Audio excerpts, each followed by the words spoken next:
Hey everybody, it's Brian. This is our 8th C++ video. I'm going to be discussing type definitions, or TypeDef. What is TypeDef? Alright, let's say we want an unsigned short int, and we'll call it age 0. Well, as we know, that means it cannot be negative. It is a short integer, or very small integer, initialized to 0. As you can see, it will run perfectly fine. I mean, we've typed it correctly.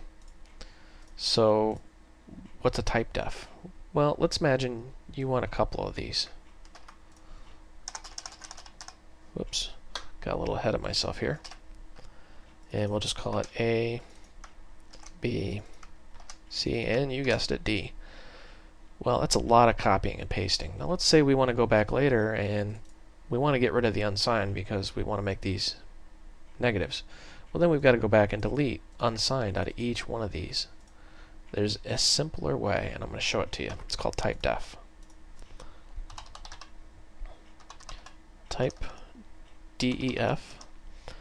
Now, TypeDef is short for type definition. TypeDef, and then you give it the type, and then a name, and we'll call it uShort.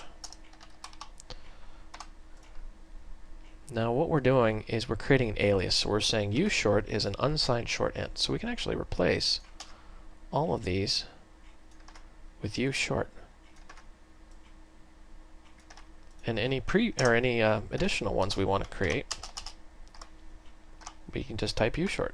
So it's much cleaner, much easier to read, but you would have to memorize what this means. Now, why would you use TypeDef? Well, like I said, if you had, say, 100 of these variables and you wanted to go and get rid of the unsigned, you'd have to go in and delete unsigned out of each one of those. Now, sure, you could refactor your code, but what if there's other variables that you need unsigned? Well, that can get tedious, and now you're manually going through your code.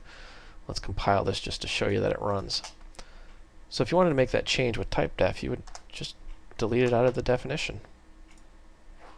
Still compiles. Very quick and easy. Nice way of changing your variable types. This is Brian. I hope you found this video educational and entertaining, and thank you for watching.